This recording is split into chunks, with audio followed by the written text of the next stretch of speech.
Start.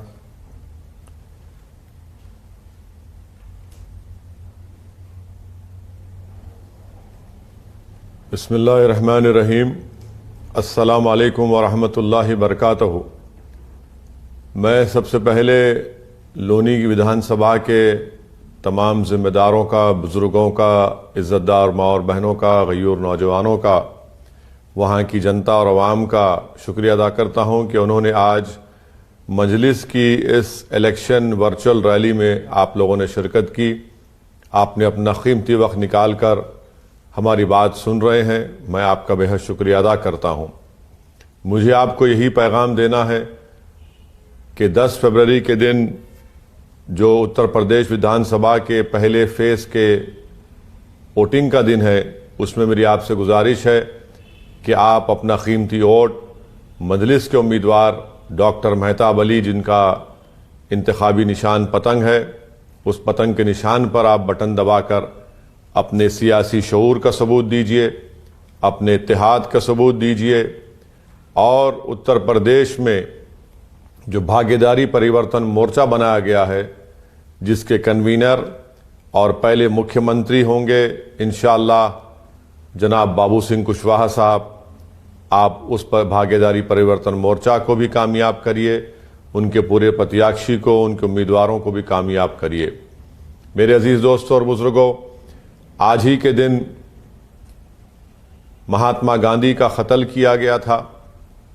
आज ही के दिन महात्मा गांधी के सीने में गोलियां दाग दी गई थी और मारने वालों ने, जिनमें गोडसे, आप्टे और उनके साथी शामिल थे, इन तमाम ने मिलकर एक मंसूबा बनाया, साजिश बनाई, जो बाद में जस्टिस कपूर कमीशन की इंक्वायरी रिपोर्ट में साबित हुआ कि सावरकर भी महात्मा गांधी के कत्ल के साजिश में मुलविस थे। ये जस्टिस कपूर सुप्रीम कोर्ट के साबिका चीफ जस्टिस थे और उनकी इंक्वायरी कमीशन में ये बात साबित हुई। बहरहाल मारने वालों ने महात्मा गांधी के सीने में गोलियां इसलिए मारी थीं क्योंकि उन्होंने कोर्ट के सामने खड़े होकर यह कहा था कि महात्मा गांधी मुसलमानों की बात करता है, महात्मा गांधी मुसलमानों की तरफदारी करता है।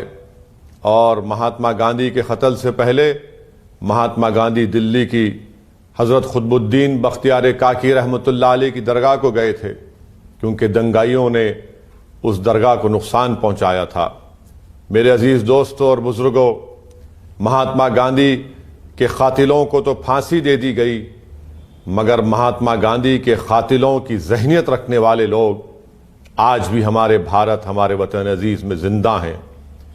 आज हम देखकर बड़ा अफसोस होता है कि जिन जालिमों ने, बल्कि आज़ाद हिंदुस्तान का अगर सबसे बड़ा कोई आतंकवादी है, दहशतगर्द है, तो वो नाथूराम गोडसे, आप्टे और वो तमाम गोडसे के भाई हैं जिनको कोर्ट ने सजाएं दी और जो एक मंसूबा बनाए थे।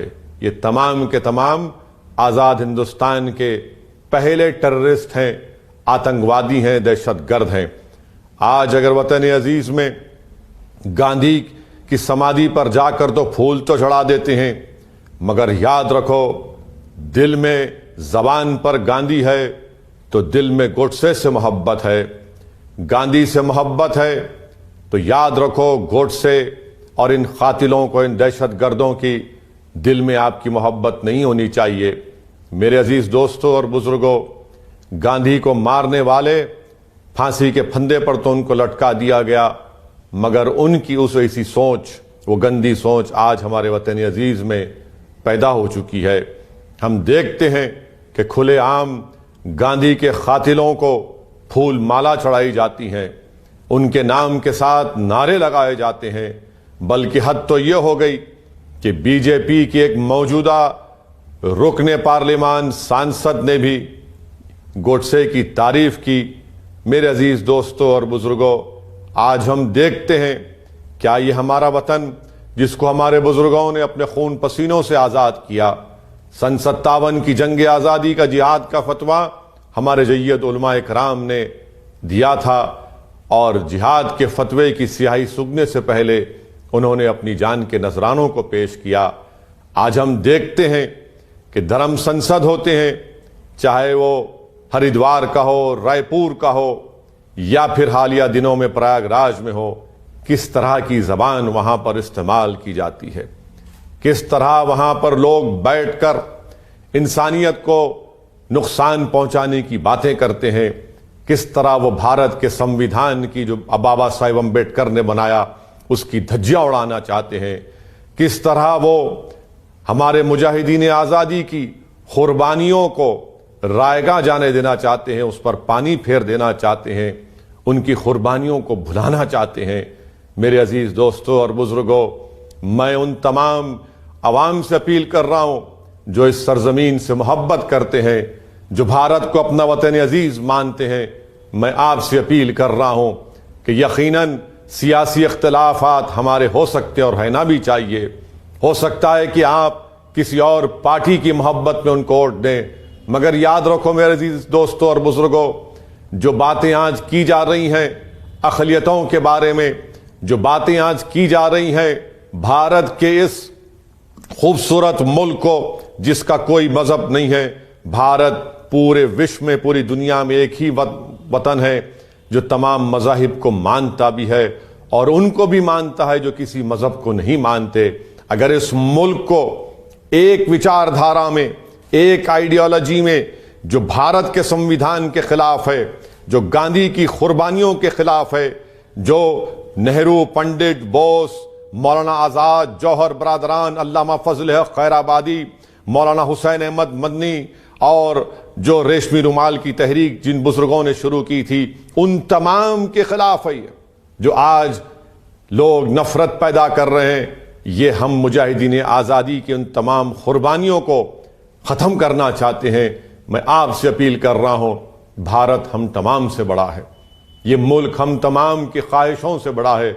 अगर हम इस वतन को नहीं बचाएंगे तो फिर हम क्या जवाब देंगे आने वाली नस्लों को कि जब हमारे बुजुर्गों ने जलियांवाला बाग में अपने सीनों पर गोलियां खाई, काला पानी की सजाएं काटी, मगर उस वक्त भी उन मुजाहिदीन ने अंग्रेजों से माफी के खत नहीं लिखे, जिन्होंने बुज़दिली के मज़ाहिरे किए, जिन्होंने अपने ज़मीर का सौदा किया, जिनको वतन से मोहब्बत नहीं थी, उन्होंने अंग्रेजों से माफी नामे के खत लिखे। मैं आपसे सिर्फ यही अपील कर रहा हूं कि आज के दिन हमको गांधी की उस कुर्बानी को याद रखना है, बल्कि गांधी के साथ अल्लामा फजल हक खैराबादी, मौलाना हुसैन अहमद मदनी और उन रेशमी रुमाल के तमाम बुजुर्गों को, सुभाष चंद्र बोस को, उन तमाम मुजाहिदीन को याद करना है कि उनकी कुर्बानियों से हमको आज़ादी मिली, इस वतन को हमको बचाना है। अब दूसरी अहम बात जो मैं आपसे करना चाह रहा था कि प्रयागराज के धर्म संसद में यह कहा गया कि दारुल उलूम देवबंद को बंद कर दिया जाए। प्रयागराज के धर्म संसद में बात कही गई कि बरेली मसलक के मदरसों को बंद कर दिया जाए। किस बुनियाद पर इस तरह की बातें की जाती हैं? क्या इनकी जबानों को कोई रोक टोक नहीं है? क्या संविधान के मुताबिक इन पर एक्शन नहीं लिया जाएगा कि नफरत के मुजाहरे किए जा रहे हैं, एक मजहब और एक विचारधारा के लोग इस तरह का काम कर रहे हैं? कहां गई उन लोगों की मोहब्बत? क्यों हमारे देश के प्रधानमंत्री खामोश बैठे हैं? क्यों उत्तर प्रदेश का मुख्यमंत्री खामोश बैठा है? क्यों समाजवादी पार्टी के, बसपा के लोग आज अपनी जबानों को क्यों नहीं खोलते? मगर मैं आपसे अपील कर रहा हूं कि जो लोग आज इस तरह की वाहियात और गंदी गुफ्तगू कर रहे हैं, वो तो एक पैगाम दे रहे हैं ना कि देवबंदी हो या बरेलवी हो, इनकी नजर में ये एक हैं।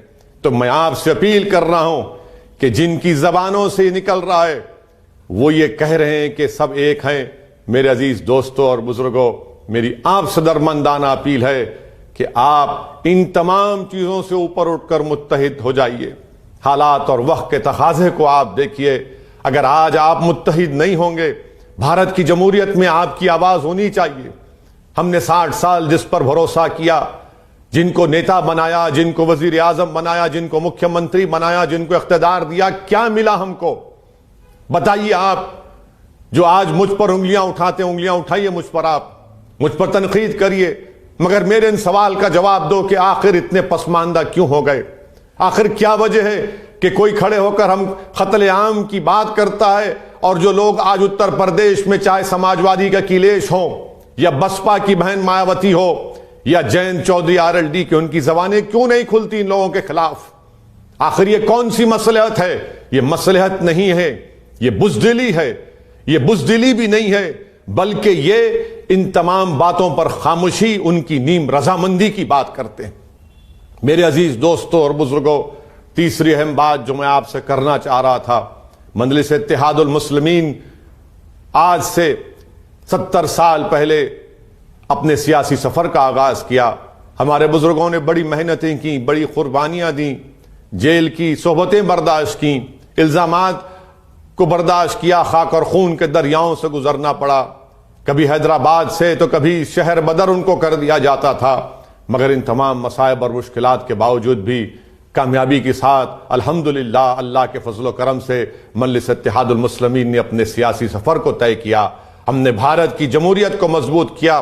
संविधान ने जो हमको हुकूक दिए, उन हुकूक को हासिल करने के लिए मजलिस सियासत में हिस्सा लेती है, और हमारा मानना यह है कि हमको सियासत में हिस्सा लेना पड़ेगा। जब हम सियासत में हिस्सा लेंगे तो वोट भी हासिल करना पड़ेगा। वोट से हम अपनी ताकत के मुजाहरे करेंगे और सामने वाले को बताना पड़ेगा कि हाँ, ये मेरी ताकत है, जो जमहूरियत हमको इस बात की इजाजत देती है। हमको अपने उम्मीदवारों को कामयाब करना है। उत्तर प्रदेश की सियासत आज आप देखिए, क्या कह रहे हैं योगी आदित्यनाथ। जब हिंदुस्तान टाइम्स के एक सीनियर सहाफी ने उनसे पूछा कि आपका ताल्लुक फुला क्षत्रिय बरादरी से है, तो उत्तर प्रदेश के मुख्यमंत्री ने कहा कि हां, मुझे उस पर फख्र है। दिल्ली का चीफ मिनिस्टर कहता है, अपने आप को बनिया कहता है। असदुद्दीन ओवैसी तो यह कह रहा है कि मैं मजलूमों से इंसाफ चाहता हूं, मैं उनसे इंसाफ चाहता हूं जिनको दबाया गया, कुचला गया, जिनको मारा गया, जिनके नौजवानों का मुकद्दर जेलों में डालकर उनकी जवानी को बर्बाद कर दिया गया। मैं हिस्सेदारी की बात कर रहा हूं, मैं भागीदारी की बात कर रहा हूं, मैं इंसाफ की बात कर रहा हूं, मैं जस्टिस की बात कर रहा हूं, डिग्निटी की बात कर रहा हूं। बताओ ये कौन सा आसमान टूट पड़ा कि आज आप हम पर, जब हम ये जायज मुतालिबात पेश करते हैं तो योगी आदित्यनाथ ये कहता है कि हां, क्षत्रिय होना कोई बुरी बात नहीं है। दिल्ली का मुख्यमंत्री कहता है कि बनिया होना कोई बुरी बात नहीं है। तो फिर बताओ, जमहूरियत में अल्पसंख्यक समाज को इंसाफ क्यों नहीं मिलेगा? अगर वो सच है तो मैं भी सच हूं। मैं किसी मजहब की बरतरी की बात नहीं कर रहा हूं, मैं हक की बात कर रहा हूं, मैं बराबरी की बात कर रहा हूं। अगर उनको सम्मान मिल सकता है तो मुझे भी सम्मान मिलना चाहिए। कब तक मेरे मुकद्दर में दरी बिछाना शामिल होगा? कब तक मेरे मुकद्दर में अगयारों की चौखट पर जाकर टिकट की भीख मांगना पड़ेगा? मेरे अजीज दोस्तों और बुजुर्गों, मजलिस के बुजुर्गों ने कुर्बानियां दी, तो आज असदुद्दीन ओवैसी आपके दरमियान में खड़ा है। मेरे वालिद मरूम जिंदा नहीं है, मेरे मरूम कायदीन जिंदा नहीं है, मगर उनकी कुर्बानियों की बिना पर आज मजलिस एक मुकाम रखती है। हमारे बुजुर्ग जिंदा नहीं है। मैं उत्तर प्रदेश में आपके दरमियान में आता हूं, कभी कभी सोचता हूं कि काश वो तमाम बुजुर्ग जिंदा रहते जो कस्मपुरसी और गरीबी के आलम में मजलिस के झंडे को लेकर उस वक्त के आंध्र प्रदेश के कोने कोने में जाते। आज हमारे बुजुर्ग जिंदा नहीं है इस बात को देखने के लिए कि बिहार में मजलिस के 5-5 एमएलए जीत कर आए और साजिशें की जा रही हैं। पेट में दर्द होता है। महाराष्ट्र में औरंगाबाद में 22 साल के शिवसेना के एमपी को मजलिस ने हराया, औरंगाबाद की आवाम ने हराया। महाराष्ट्र में मजलिस के 2 एमएलए हैं। मेरे अजीज दोस्तों और बुजुर्गों, आपकी आवाज को मजबूत करना है, आपकी आवाज को मजबूत करना है। बताइए, उत्तर प्रदेश की जनता मैं आपसे कह रहा हूं, लोनी की आवाम मैं आपसे कह रहा हूं, जो गांधी से मोहब्बत करते हैं, जो भारत के संविधान से मोहब्बत करते हैं, बताओ ये कौन सी बात कल अखिलेश यादव के एक अलाइंस पार्टनर ने कर दी? कहा कि समाजवादी पार्टी ने अपने ही पार्टी के 45% मुस्लिम नेताओं का टिकट काट दिया है। बताओ फिर, जब मेरी बात क्या बात सच साबित नहीं हुई? मेरी बात कि आपको मजबूर कर दिया जा रहा है, आपको गुलाम बनाया जा रहा है, आपको मोहताज बनाया जा रहा है इन लोगों के, आपको भीख मांगने पर मजबूर कर दिया जा रहा है। अरे प्रयागराज में, धर्म संसद हरिद्वार, रायपुर का हुआ तो अखिलेश, जयंत, बहन मायावती कोई मुंह नहीं खोलते, कोई मुंह नहीं खोलता। आज उन्हीं के साथ वाला कह रहा है कि 45% सपा के मुस्लिम नेताओं का टिकट काट दिया गया। अरे ये मजबूरी, ये मोहताजी छोड़िए, आप नेता बनिए, आप नेता बनिए, कायद बनिए। मैं आपके पीछे खड़े रहने को तैयार हूं, मैं आपको अपने कंधे पर बिठाने के लिए तैयार हूं। अगर आप समझते कि असदुद्दीन ओवैसी की मौत अगर आपको फायदा पहुंचा से, मैं तैयार हूं उसके लिए, मगर अपना हिस्सा तो हासिल करो। कब तक तुम दरी बिछाओगे? कब तक तुम अगयारों की महफिलों में बैठकर उनके सामने जी हुजूरी और गुलामी करोगे? अरे बराबरी की लड़ाई है, वो बराबर हैं, हम भी बराबर हैं, मगर आपको अपनी ताकत का अंदाजा नहीं है, आपको अपनी ताकत का अंदाजा नहीं है। मैं आपको एक अपील कर रहा हूं कि मजलिस को एक बार मौका दीजिए। उत्तर प्रदेश में यह हुकूक की लड़ाई है, यह संविधान के बचाने की लड़ाई है, यह गुलामी की जंजीरों को तोड़ने की लड़ाई है, यह बेबसी से आजाद होकर उम्मीद पैदा करने की लड़ाई है। मेरी आपसे अपील है कि आइए मजलिस के इत्तेहादुल मुस्लिमीन का साथ दीजिए। जो मुखालिफीन कहते हैं कि मजलिस किसी मजहब के खिलाफ है, बताओ मेरा एक बयान बताओ, मैं अगर मैं किसी मजहब के खिलाफ के बात कही है तो मैं किसी मजहब के खिलाफ ना था, ना मेरी पार्टी है, ना कभी रहेगी इंशाअल्लाह ताला। मैं तो चाहता हूं कि भारत का संविधान मजबूत हो, देश मजबूत हो, इतना मजबूत हो कि चीन की आंखों में आंखें डालकर उनको डेप्सांग, डेमचाक और हॉट स्प्रिंग से उखाड़ कर फेंक दिया जाए, जो आज हमारी फौज को पेट्रोलिंग करने नहीं देती। मैं तो हर शोबे हयात में भारत की तरक्की को देखने का ख्वाब देखता हूं। मेरे अजीज दोस्तों और बुजुर्गों, लोनी की आवाम का मैं शुक्रिया अदा करता हूं कि आज मुझे आकर इलेक्शन कमीशन की इजाजत पर पदयात्रा करने का मौका मिला। मैं बहुत से जगह पर नहीं जा सका, आपसे माफी चाहता हूं, मगर जब मैं अलवी नगर को गया, क्या काम हुआ वहां पर? आओ वजीर आला योगी आदित्यनाथ, आओ नरेंद्र मोदी मेरे साथ चलकर लोनी के उस अलवी नगर को देखो जहां पर इंसान बसते हैं। वो इंसानों की बसने की जगह है, जहां पर नाली नहीं है, जहां पर रोड नहीं है, जहां पर कचरों के अंबार लगे हैं, जहां पर कुरैश बरादरी के लोगों को अपनी गोश्त की दुकान चलाने की इजाजत नहीं है, उनका लाइसेंस रिन्यू नहीं किया जाता, जहां पर सैफरी बादरी के लोगों को अपने बड़े का काम करने नहीं दिया जाता। जुल्म की इंतहा हो गई कि भारत के कैपिटल से आधे घंटे के फासले पर क्या बोलते हैं कि हिंदौन का एयरपोर्ट है। कौन सा है हिंदौन के एयरपोर्ट में लिखा है कि गोश्त की दुकान नहीं खोली जा सकती कुरैश बरादरी की? किसने कहा कि तुमको वहां पर रोड नहीं डालो? किसने कहा कि तुमको वहां पर नाली नहीं बनाओ? किसने कहा कि तुमको वहां पर स्कूल बनाओ, कॉलेज बनाओ? पोल्यूशन आता है, गंदगी भरी हुई है, लोग छत पे नहीं सो सकते, गंदगी पैदा हो जाती पोल्यूशन से। मैं लोनी की आवाम से अपील कर रहा हूं कि आप 10 फरवरी के दिन अपना एक एक वोट मुत्तहदा तौर पर पतंग के निशान पर लगाइए। मैं उन तमाम कमजोर और मजलूम लोगों से अपील कर रहा हूं कि भागीदारी परिवर्तन मोर्चा का साथ दीजिए। इसमें तमाम कमजोर लोग आए हैं जिनको दबाया गया, कुचला गया। पहचानिए समाजवादी के इनके ही करीबी नेता के बयान को देखिए। हां, जो लोग अगर अपनी आंखों पर पर्दा डाल चुके हैं, अगर जो लोग अपने दिलो दिमाग पर जोर डालना नहीं चाहते, तो भुगतो तुम गुलामी करते रहोगे, तुम भीख मांगते रहोगे, मगर असदुद्दीन ओवैसी इंशाअल्लाह ताला भीख नहीं बल्कि हम टिकट बांटते हैं और बांटेंगे। कल आज भी अल्लाह ने हमको मौका दिया है और कल भी अल्लाह हमको मौका देता रहेगा।